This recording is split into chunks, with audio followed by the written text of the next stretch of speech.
Back in 2016, Volvo introduced the all-new second generation XC90, and it really raised the bar on what we expected a mid-size three-row luxury crossover to perform like. So for 2020, to keep pace with all the new competition, Volvo is introducing a slightly refreshed 2020 XC90. And to show you guys this all-new vehicle, I'm just outside of Stevenson, Washington, with the rest of the members of the Automotive Video Association for our Best Performance Car and Best Performance SUV Award. And the big question I want answered, is the 2020 XC90 still one of the most elegant luxury SUVs you can buy? That's what we're here to find out.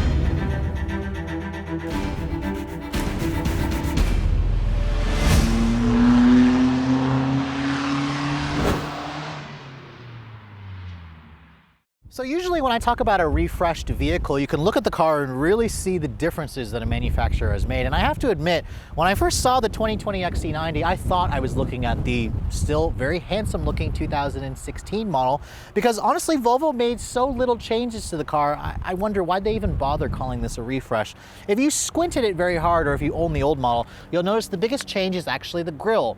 The vertical slats in the grille have kind of been switched in terms of their orientation. They have kind of like a concave feature to it, whereas before they stuck out the other direction. So again, it kind of creates a slightly different effect. There's also a new chrome bar or chrome outline that goes around the entire grille, whereas in the past it didn't do that. And if you also stare at the Volvo emblem, there's now a completely black center, where before it had that line going through the center that mimicked the actual arrow that went through the center of the Volvo emblem. I think that change here does look better. Unlike the earlier XC90s, full LED headlights are actually going to be standard. In the past, if you guys got the base XC90, you actually had a halogen headlight, which looked extremely cheap, so I'm glad that Volvo just made the LEDs as standard. Down here at the lower fascia, you can see there's some slight changes to the front bumper, but really, unless you have the old one parked next to this, you're not going to really notice it. This car didn't really need any changes because this is still one of the most elegantly styled luxury SUVs, and it still looks new, even though this is the oldest vehicle that's riding on their new SPA platform, their scalable product architecture. Remember, this was the first vehicle to get that platform, and now Volvo has spread it along their entire lineup. Now, this is also the biggest SUV that Volvo makes. It's wheelbase at 117 inches long and at 195 inches long. This is basically the same size as something like a BMW X5, a little bit shorter than an Audi Q7. My tester here being the T8 plug-in hybrid model. You can see it's the plug-in because of the charge port over here.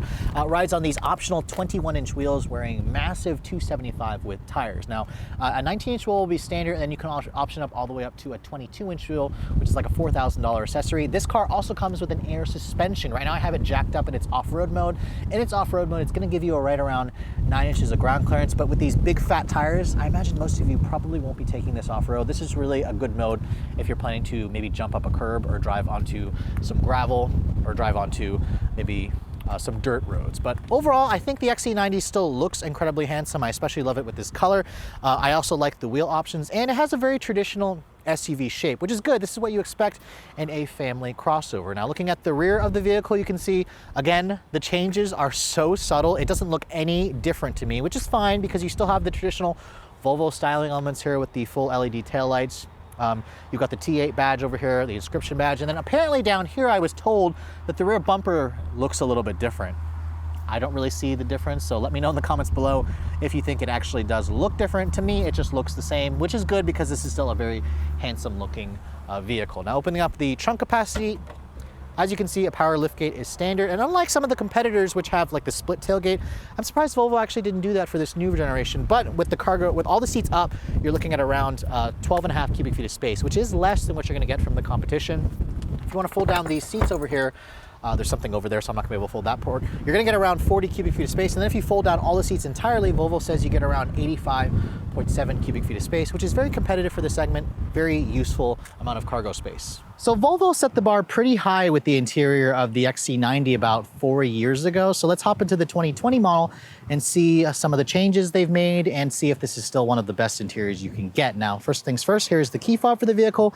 Volvo again introduced this amazing key 4 years ago where it's wrapped in the same leather as the interior of the car, although this one is a black colored key where the interior is their cashmere like white cream interior. So surprised the key is not white. I imagine Volvo did that because they figured a white key would get very dirty very quickly. The buttons here you can see are on the side of the vehicle. You can open up the lift gate there. It's just a very elegant key, so no complaints there with the actual key fob. Now walking up to the door handle, you can see things haven't really changed. You touch this little area over here, that locks the door. The mirrors will also electrically fold in. Just grab the back of the door handle and that will unlock the door for you. Now looking at the inside of this T8 Inscription model. The Inscription is the most luxurious trim level that Volvo currently does, although they do offer the Excellence trim, which I believe they are discontinuing for 2020. I'll have to double check that, but the Excellence trim is basically $105,000 and it only seats 4 people. I love the seats in this vehicle. It's just covered in this amazingly soft leather. It's got the luxury package, so you have the seat back massage on the front seats. You have heated and cooled seats, which are nice. You got like an 18-way power seat with 3-person memory, and everything about this interior still feels nice. It actually smells expensive. This is one of the few cars that I drove 4 years ago that really took my breath away in terms of interior quality. And it's amazing to me that this interior still looks fresh. It still looks modern. Volvo did an amazing job with this design when they came out 4 years ago. Now getting inside the XC90, you can see it has a pretty good step in height. It's what you expect for an SUV. You can adjust the air suspension to kind of modify that if you guys would like to do that. And then when you want to shut the door, it has a very nice solid thunk to it, although I am surprised because Volvo doesn't offer soft closed doors on this vehicle. It's something that they should consider offering, considering this is, you know, an expensive vehicle and the price of this particular one here. Now, looking at the rest of this cabin, we'll talk about that in just a moment. Let me first start the vehicle up. Just put your foot on the brake and then twist this little thing to the right to start the vehicle up.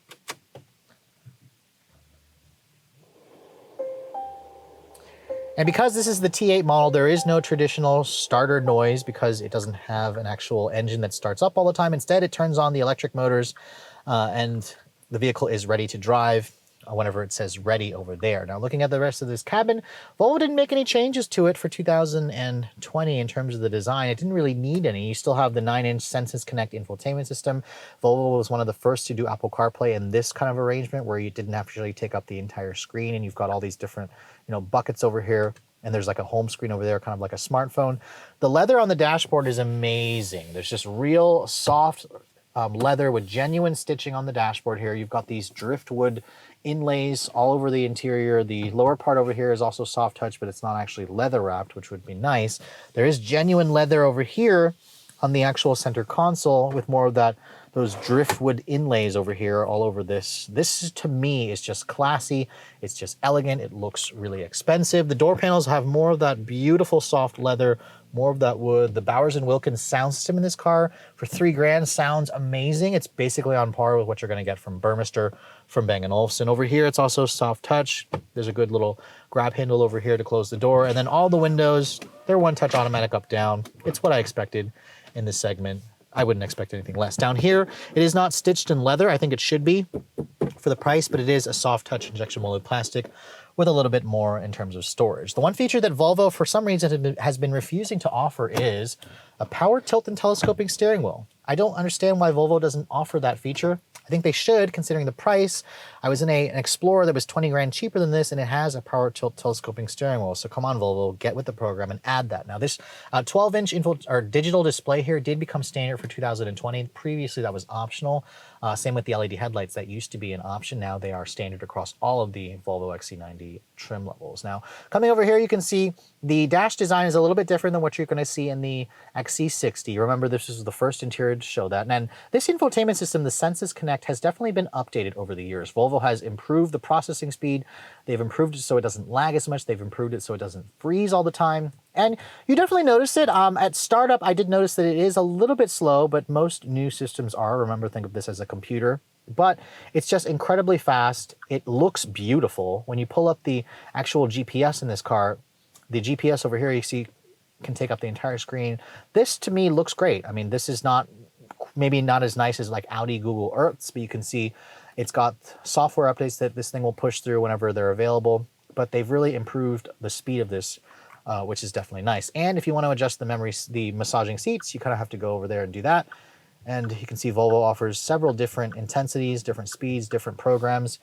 And it's definitely one of the best massages I'm going to see in the industry. I mean, Mercedes does a really good job as well. So it's kind of a push there. You access the massage from the screen, or you can also push a button here that's on the side of the seat controls to access the massage function. Now, putting the vehicle into reverse, you can see Volvo does one of the best backup cameras in the business. Touch this little button over here. It gives you a 360 top-down view. Excellent quality, amazing resolution. So can't really complain over there. Volvo does an incredible job with that. The rest of the center stack here, you can see big volume knob over here to control your volume, some actual hard buttons here for your defrost or your skip and your tuning. To open the glove box, you can see, push that button and the glove compartment opens up. It's actually a pretty decent size. It's damp, it's lined with felt. It has 2-tier storage as well. And it looks like the glove box is also a cooled glove box if you want to put some cold drinks over there. Now, one change they did for 2020, that shifter is new. This is the Orifice Crystal shifter that you get with the T8 models. It's just a new design. It looks amazing. It looks like a piece of jewelry. It looks pretty much as nice as the glass controls that you're going to get in some BMWs. Way nicer than what Mercedes does with their stock controls. So the glass shifter here, some of you may think it's a little bit flashy, but I think it's actually fitting the character of the car. Your drive mode selector is over here. You push down on that first. You can see there's a new constant all-wheel drive mode. There's a pure mode for eco, hybrid, and then individual, and then there's a power. And then there's an off-road mode. You put it into off-road mode here, and it will raise up the air suspension to give you, I believe, a little over 9 inches of ground clearance, which I imagine most of you probably wouldn't take this thing off-road anyways. Nice padded area over here. You can see just 2 USB ports, an area where you can put your phone over there. The seats, Volvo always does an amazing job with seats. I think they're amazingly comfortable. And then over here you can see the Alcantara headliner. Feels expensive. There's leather covering the sun visors over here, which is amazing. And then there's leather covering the grab handles here, the oh crap handles here all over the vehicle. So as you can see, Volvo has really sweated the details, and the XC90 is easily one of the most luxurious SUVs you can still buy today.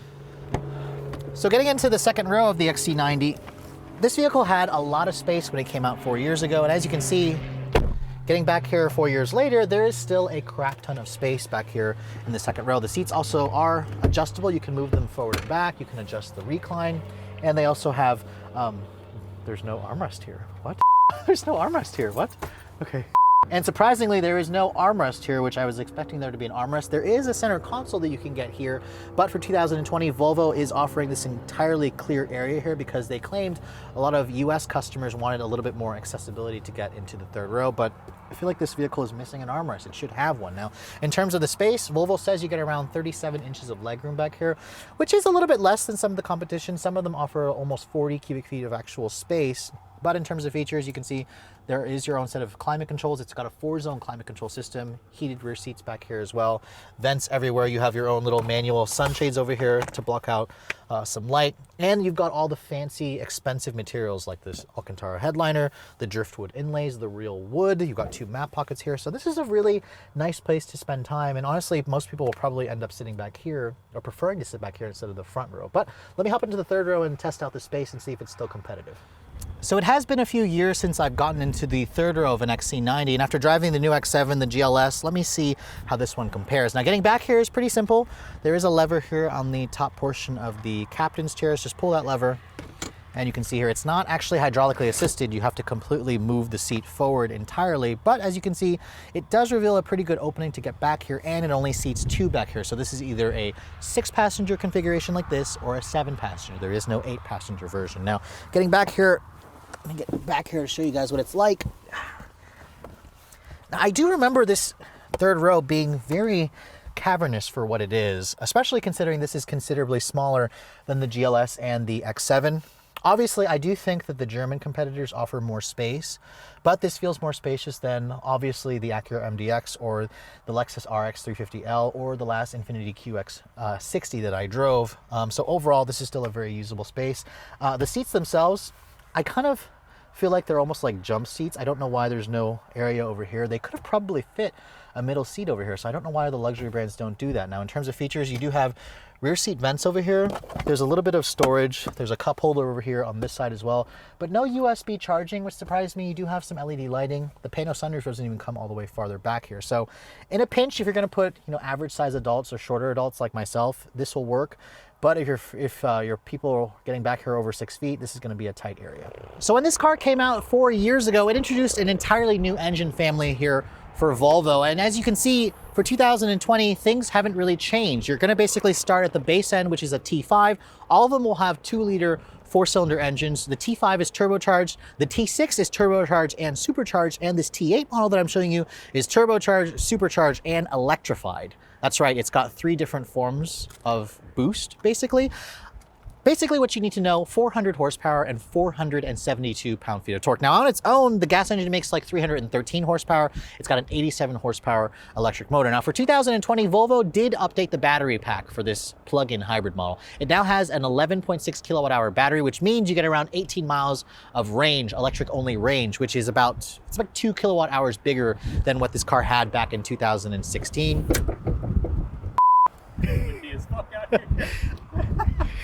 Okay, let me get into that. I don't know where to pick up. I know where to pick up. Okay. It basically means that you can, it basically means the EPA now will give you, it basically means the federal government will now give you a $5,000 tax credit because it has a bigger battery and you have slightly more range. Now, fuel economy for the T8 model is the best. It's rated at 26 in the city and 27 on the highway, 27 combined.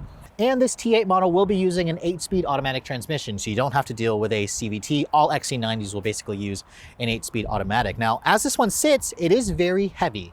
It weighs a tick over 5,000 pounds, so this obviously is going to have the weight with the added batteries, but Volvo says you should be getting to 60 in around 4.9 to 5.2 seconds. So incredible performance for what it is, but just remember, this is still only a 4-cylinder where some competitors offer a 6-cylinder or even 8-cylinder options. Volvo typically does not do that. Now with 400 horsepower, you're probably wondering how does this perform? So let's get this out on the road and see how it actually does. So driving the refreshed 2020 XC90, seriously, for a refresh, this has got to be the laziest refresh ever. Now, lazy is kind of a harsh word. It's just the most subtle of refreshes ever, but the XC90 doesn't really need too much in terms of changes. This is still the elegant, classy, luxurious, you know, amazing luxury 3-row SUV that I drove 4 years ago, and I can't believe it's actually been that long. This car it started a trend of excellence at Volvo, and it's basically scaled across their entire product portfolio. But this T8 model, actually, I haven't had a chance to drive the T8. I've only driven the T6. That's the one that I did a video on for you guys. So I've driven the T8 and other Volvos and the XC60. Wasn't really the most impressed with it, but you know, it's got 400 horsepower and 472 pound-feet of torque. So I put it into the power mode, which is technically the sport mode. Let's put our foot down here and see how it does. Ooh.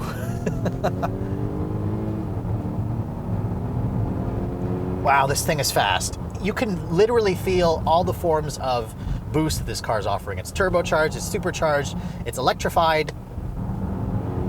And when you put your foot down, this thing will pick up speed, but it picks up speed in a strange way because it feels unnatural the way it picks up speed. You feel the boost, you feel the low end torque, but then like you're listening to the engine, you're looking at the tach, and you feel the boost from the electric motor, and it just kind of shoves you back in the seat. Now, Volvo says you'll get to 60 in a little over 5 seconds with this car, and I kind of believe them with that. It just doesn't have much in terms of a sound. I wish it had more of a, sensation in the visceral department. It's very weak there, but then again, that's probably what you're looking for in this segment of vehicle. Now, in terms of handling, this is definitely not a performance SUV. The suspension itself just feels very soft. The body leans a lot. The steering is light and numb. So obviously it's not gonna win anything in the handling department. So let me get it out of power mode here. I'm gonna put it into its hybrid mode, just everyday hybrid mode. And we're gonna cruise. Now, this road here is not the most smooth road, so there is a fair amount of road noise that's coming in.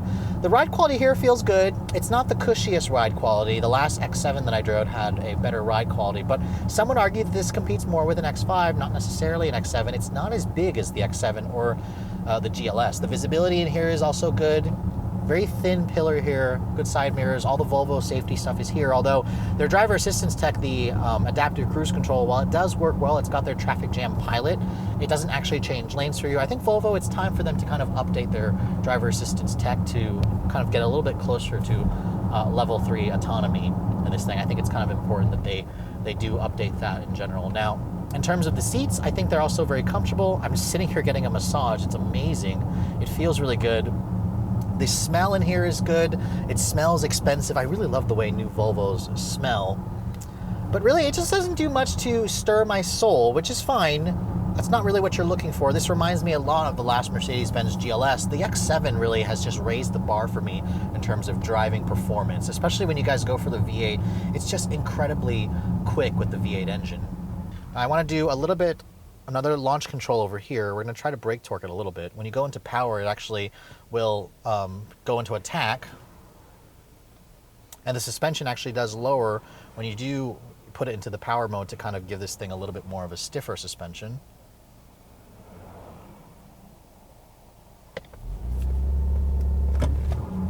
A little bit of wheel spin there.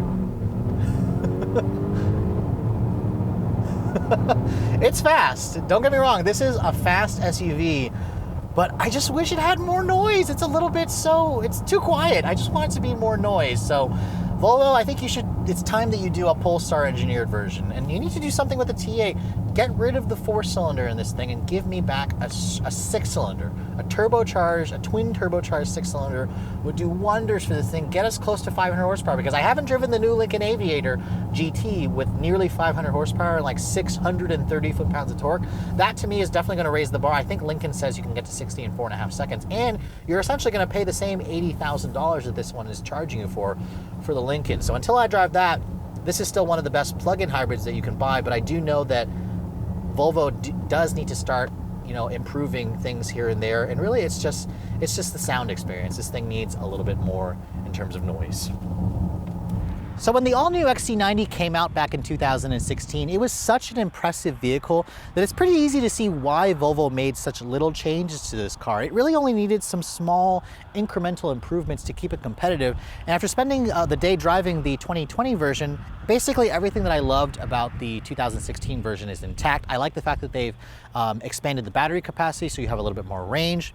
The T8 model is fast, but really there are still a couple of issues that I have. The XC90 doesn't have the best ride quality. It still has a little bit of a bumpier ride. You can blame the 21-inch wheels. And the engine. The engine is just so uncharacteristic. It has very little noises. In this segment, maybe I'm just expecting a little bit more. The BMW, for example, has a wonderful straight 6 or a V8. The Mercedes offers a straight 6 or a V8. And I just think that Volvo should have gone with a 6-cylinder engine for their T8. Their T8s in general just kind of disappoint me in terms of performance. In terms of livability, I mean, you've got the plug-in feature, it's fast. But as an enthusiast, I really want to see Volvo do something to stir the soul, because this is still a very amazingly nice, elegant car, but there are times where it is a little bit on the boring side. So obviously Volvo could rectify that with a Polestar version, but just know that this is still one of the most elegant luxury SUVs that money can buy. Now, speaking of which, what's it going to cost to actually put an XC90 in your driveway? Now, obviously, the T8 model is the most expensive version. In fact, this one here, with all the options, stickers for $86,000, which is just a stupid amount of money. But keep in mind, you do get a $5,000 credit from the government if you guys want to buy one of these, and whatever state credits you're going to get from whatever state you live in. Now, the XC90 in general starts at just around $48,000. Most people are going to find a lot to like with the T6 version of this car, which starts at around $57,000. The T8 is about $10,000 more expensive. So you really have to factor in, do you want the plug-in hybrid capability? Or are you just going to find a lot to like with the T6, with the turbo and supercharged engine? But with all that said, I hope you guys have enjoyed my full overview on the very subtly refreshed 2020 XC90 T8. If you're also looking to see the latest cars I'm testing, be sure to follow me on Instagram, Redline_reviews, like us on Facebook, and as always, guys, please keep subscribing to the Redline Reviews YouTube channel for all the latest reviews. Thank you so much for watching. I'll catch you all in the next video.